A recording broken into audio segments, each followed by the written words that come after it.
The morning sun streamed through the tall windows of my mother's Victorian dining room, casting golden light across the elaborate Easter spread she'd spent days preparing. Crystal glasses sparkled next to bone china plates, while fresh lilies from her garden created the perfect centerpiece. Everything was immaculate as always. Everything except me.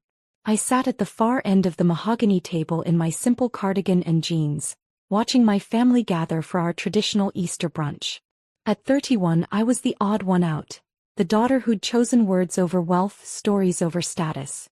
The family disappointment who spent her days playing with imaginary characters, instead of building a real career. My brother Marcus arrived first, as always, making an entrance in his perfectly tailored suit. At 35, he was the golden child, the successful investment banker who'd followed in our father's footsteps. His wife Jennifer clung to his arm like a designer accessory, her diamond bracelet catching the light as she air-kissed our mother. "Sorry we're late," Marcus said, not sounding sorry at all. "Had to take a call from Tokyo. The markets never sleep, you know." My sister Veronica arrived moments later with her husband David, both looking like they'd stepped out of a country club magazine. She managed 3 high-end boutiques and never let anyone forget it. "Traffic was terrible," she announced. "Everyone's going somewhere for Easter. Though I suppose some people don't have anywhere important to be." The comment was directed at me, of course. I'd driven exactly 4 blocks from my modest apartment above the used bookstore where I worked part-time. In their minds, this proved my lack of ambition, my acceptance of mediocrity. "Where's Dad?" I asked, noting the empty chair at the head of the table. "Golf," Mom replied, her tone suggesting this was somehow my fault. "He'll be along shortly. Though he's not thrilled about having to cut his game short for." She gestured vaguely in my direction. Aunt Helen bustled in from the kitchen, carrying a tray of mimosas. At 68, she was Mom's older sister and the family's unofficial keeper of social standards. "Oh good, everyone's here," she said, then paused when she saw me. "Well, almost everyone who matters." I helped myself to scrambled eggs, ignoring the familiar sting of being treated like an afterthought. 5 years of this. 5 years since I'd left my corporate marketing job to pursue writing full-time. 5 years of family gatherings where I was the cautionary tale, the daughter who'd thrown away her potential for pipe dreams. "So Lily," Jennifer said, settling into her chair with practiced grace. "Still working at that little bookstore?" "Among other things," I replied, keeping my voice neutral. Marcus laughed, the sound sharp and dismissive. "Other things like what?" "Your little writing hobby." I thought about the email I'd received yesterday from my editor at Penguin Random House. The one confirming that my latest novel had just hit #1 on every major bestseller list simultaneously, a feat achieved by only a handful of authors in publishing history. But I said nothing. "It's not a hobby if you're trying to make money at it," Veronica chimed in. "Though I suppose when you're not actually making money, that's exactly what it is." Dad arrived as the main course was being served, still wearing his golf shoes and looking irritated about his interrupted game. Robert Sinclair commanded attention wherever he went. 6 feet tall, silver-haired, with the kind of presence that came from 30 years of closing million-dollar deals in commercial real estate. Sorry, he said, kissing Mom's cheek and taking his seat. "Had to finish the back 9. Thompson was about to sign the Harbor District contract." "Business on Easter, darling?" Mom asked, though she clearly approved. "Success doesn't take holidays, Margaret." He glanced around the table, his eyes settling on me with familiar disappointment. "Speaking of which, Lily, your mother tells me you're still playing writer." The word playing hit like a slap. I'd been writing seriously for 8 years, publishing for 5, but to him it would always be playing. "I'm still writing, yes." "Any actual sales this quarter?" Marcus asked, cutting into his ham with surgical precision. "Or are we still talking about artistic fulfillment and exposure?" I thought about my royalty statement from last month. 7 figures for the quarter alone. But they'd never believe it, and I wasn't ready to share that information yet. "Some sales," I said simply. Veronica snorted. "Come on, Lily. Real numbers. How much did you actually make last year? And I mean profit, not just gross sales from those tiny independent bookstores." The irony was almost painful. Last year I'd earned more than all of them combined, but I lived simply, drove a 10-year-old Honda, and worked part-time at Mrs. Chen's bookstore because I loved the community of readers who gathered there. Writing is such an uncertain field, Aunt Helen said, spreading jam on her croissant. No stability, no benefits, no real future. It's fine as a hobby, dear, but you really should consider a backup plan. Or a main plan, Dad added pointedly. Thompson's company is expanding their marketing department. I could put in a good word. Get you back into the real world. The real world. As if the world I'd built, the readers who wrote to tell me my books had changed their lives, the letters from teachers using my novels in classrooms, the young writers who called me their inspiration, wasn't real. I appreciate the offer, Dad, but I'm happy where I am. Happy? Marcus nearly choked on his mimosa. Lily, you live in a studio apartment above a bookstore. You drive a car older than some of my interns. You shop at thrift stores. That's not happiness, that's denial. At least she's not dependent on family money, Jennifer added with false sweetness. Though I suppose that means she's actually making some income from her writing. Before I could respond, Aunt Helen's phone chimed. She glanced at it, then frowned. Oh, how interesting. The New York Times just sent their weekly bestseller alert. She scrolled through the notification, her frown deepening. They're featuring some romance author who's apparently broken all kinds of records. My heart started beating faster. Today was the day my publisher had said the news would break about my unprecedented bestseller achievement. Romance novels, Veronica scoffed. The literary equivalent of junk food. Though I suppose if you can't write real literature, at least there's money in trash. 50 million copies, Aunt Helen read from her phone. It says this author has sold 50 million copies across 17 novels. Goodness, that's quite a lot, isn't it? Dad perked up. Numbers always got his attention. 50 million? What kind of money are we talking about? Aunt Helen scrolled further. The article estimates her net worth at, oh my, $120 million. The silence that followed was profound. I could hear the grandfather clock ticking in the hall, the distant sound of lawn mowers from the neighborhood. 120 million, Marcus repeated slowly. From romance novels? Apparently she started with small publishers and built her reputation over time, Aunt Helen continued reading. She writes under a pen name and is notoriously private about her personal life. Very mysterious. Jennifer leaned over to look at the phone. What's her name? Maybe I've heard of her. Elle Hartwell, Aunt Helen replied. Though the article says that's not her real name. Apparently nobody knows who she actually is. The room went completely silent. I could feel my face growing warm as 6 pairs of eyes slowly turned toward me. Lily, Mom said slowly, your middle name is Anne. And our maiden name was Hartwell. I took a sip of orange juice, buying time. Lots of people have those names, Mom. But Aunt Helen was staring at me now, her phone forgotten in her hand. Lily and Hartwell Sinclair, she whispered. A.L. Hartwell. Marcus leaned forward, his banker instincts kicking in. That's impossible. Lily works at a bookstore for minimum wage. Actually, I said quietly, I work at the bookstore because I enjoy it. And it's not minimum wage, I own 40% of it. The silence stretched longer this time. Dad's fork had stopped halfway to his mouth. Veronica was staring at me like I'd grown a second head. You're A.L. Hartwell? Jennifer asked, her voice barely above a whisper. I pulled out my phone and opened my author website, turning the screen toward them. There it was. My photo, my bio, my 17 published novels lined up like soldiers. The New York Times bestseller badges adorning every single cover. I'm A.L. Hartwell. Aunt Helen's phone slipped from her fingers and clattered onto her plate. But you live above a bookstore. Because I like it there. It's quiet, I can walk to work, and Mrs. Chin makes excellent tea. I scrolled through my phone, pulling up more evidence.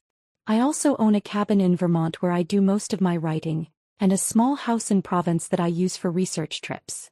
Research trips, Dad repeated faintly. For the historical romance series. I like to visit the actual locations I'm writing about. I showed them photos from my phone. This is from last month in Scotland, researching the Highland series. Marcus was pulling out his own phone now, fingers flying as he searched for information. Holy shit, he breathed, then caught himself. Sorry, Mom. But Lily, the Blackthorn Chronicles series? You wrote that? All 7 books, yes. Jennifer's been obsessed with those books for 2 years, he said, staring at his wife. She's read them like 6 times each. Jennifer's face had gone from pale to bright red. You're kidding. Marcus, your sister wrote the Blackthorn series? I have signed copies in our bedroom. Wait, Veronica said, her voice sharp with disbelief. If you're really this famous author, why are you living like this? He gestured at my simple outfit. Living like what? Comfortably. Simply. I took another bite of eggs. Veronica, what exactly do you think success looks like? Success looks like showing it, she snapped. Success looks like designer clothes and luxury cars and not working retail. I don't work retail. I'm a best-selling author who happens to enjoy helping Mrs. Chen run her bookstore 3 days a week. I pulled up another screen on my phone. Would you like to see last month's royalty statement? I turned the phone toward them. The number at the bottom made Aunt Helen actually gasp. That's just 1 month? Dad asked, his voice hoarse. That's 1 month. Though it was a particularly good month. 3 of my backlist titles got picked up for Netflix adaptations. Netflix adaptations? Mom spoke for the first time in several minutes. The Midnight Garden trilogy. They're starting production this fall. I swiped to my email app, showing them the correspondence with the streaming platform.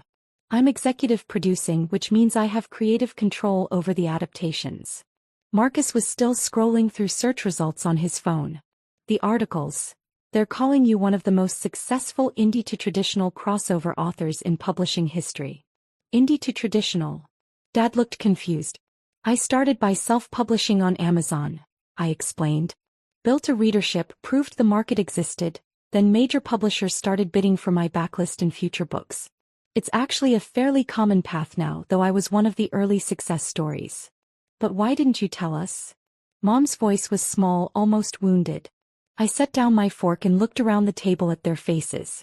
When would I have told you? During which conversation about my failure to launch? Which lecture about needing to get serious about my life? The silence that followed was uncomfortable.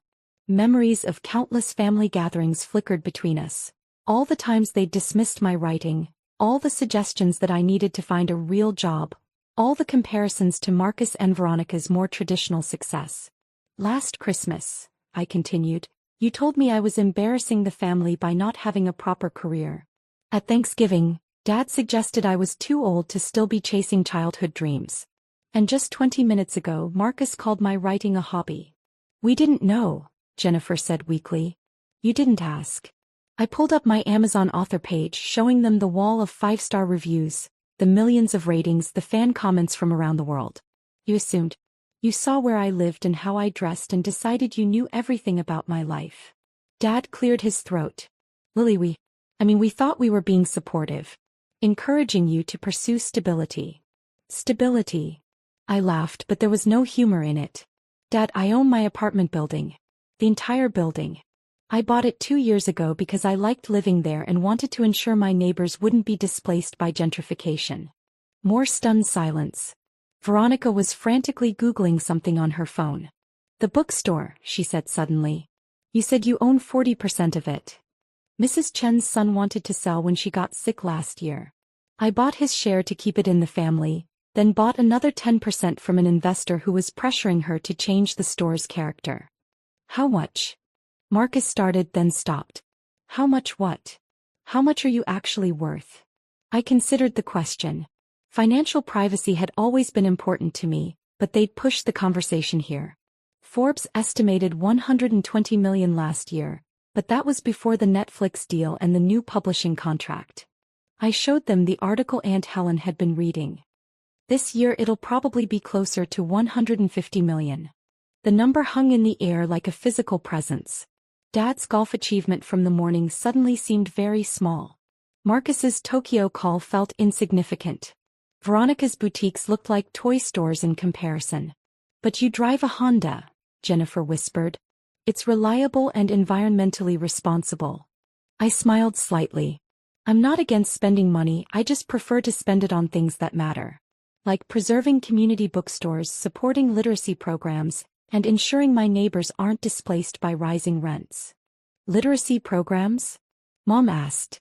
I pulled up another folder on my phone. The Hartwell Foundation. We've built 12 libraries in underserved communities and sponsor writing workshops for kids who can't afford them. The photos showed ribbon cuttings, children with new books, young writers holding their first published stories. Last year we gave out $2 million in grants. Aunt Helen was crying now, tears streaming down her cheeks. I told you to get a backup plan, she sobbed. I told you writing wasn't secure. You were trying to protect me, I said gently. I understand that.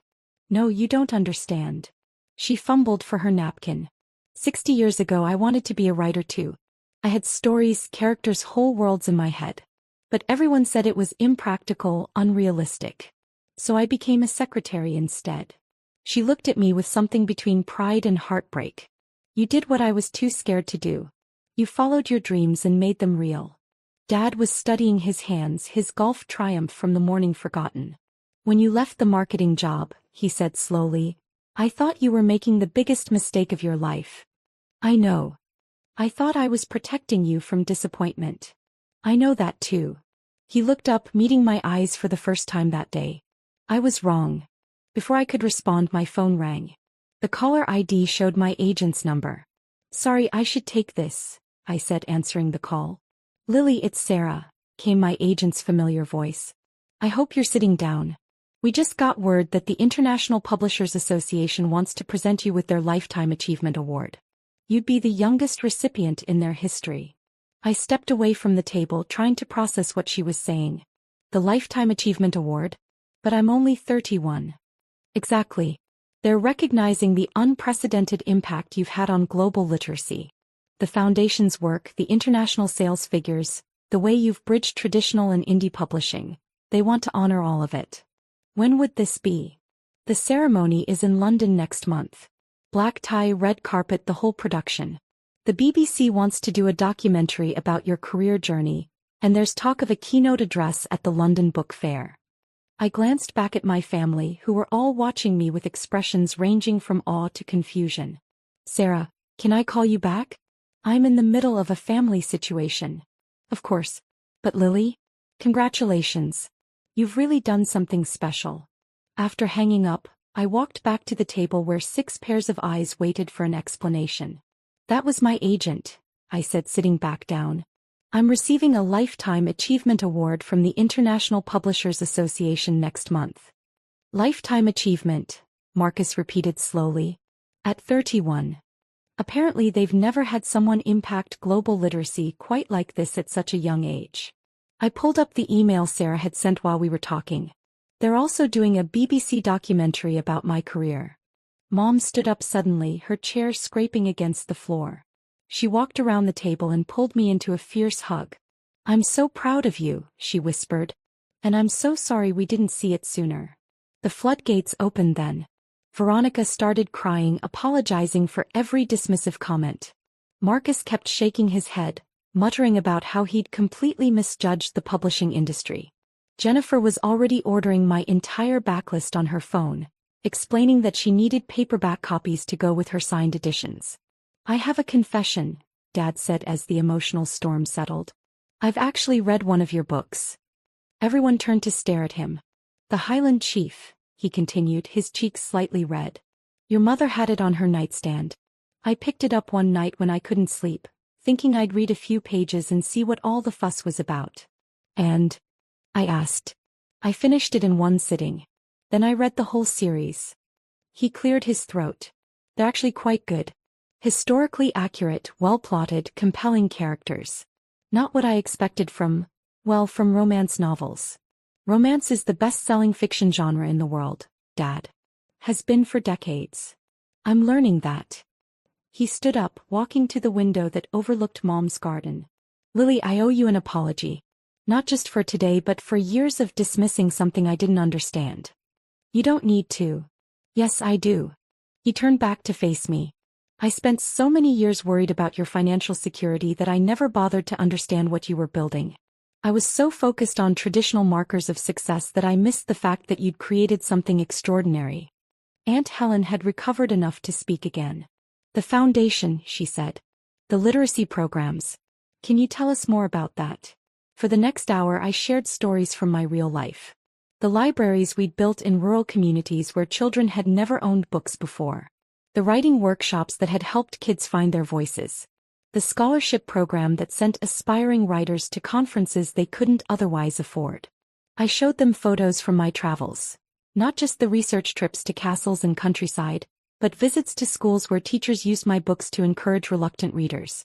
Letters from parents whose teenagers had rediscovered a love of reading through my stories.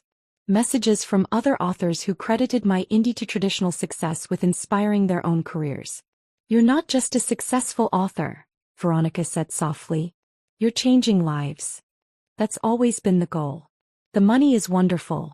It provides security and lets me support causes I believe in. But the real success is in the connection with readers." Marcus had been quiet for a while, absorbed in his phone. Finally he looked up. "I've been reading articles about you," he said. "There's one here from Publishers Weekly calling you the author who redefined what publishing success looks like in the digital age." "That's very flattering." "And another from The Guardian about how your foundation's literacy work has reached over 1 million children in 12 countries." I nodded. "We're hoping to expand to 20 countries by next year." "Jesus, Lily." He set down his phone. "I've been sitting here feeling smug about my investment returns while you've been quietly building an empire and changing the world." "They're not mutually exclusive, Marcus. You're good at what you do. But what I do is move money around to make more money. What you do is bigger than that." Dad returned to his seat, his expression thoughtful. "The awards ceremony in London. Will you want us there?" The question surprised me. "Would you want to be there?" "Of course," Mom said immediately. "We should have been supporting you all along." "I don't know if there's room for everyone. These events usually have limited seating." "Then we'll watch the BBC stream," Veronica said. "We'll throw a viewing party here. Invite the whole family, all the neighbors. Show them what real success looks like." As the afternoon wound down, the conversation shifted to logistics and future plans. Marcus wanted investment advice about entertainment industry stocks. Veronica asked about trademark protection for my pen name. Dad inquired about the tax implications of international royalties. But it was Aunt Helen who asked the most important question. "Lily, dear," she said as we were clearing the table, "are you happy?" I paused, thinking about my small apartment above the bookstore, my quiet mornings writing at Mrs. Chen's tea counter, the emails from readers that made every difficult chapter worthwhile. "Yes," I said simply. "I'm happy." "Good." He squeezed my hand.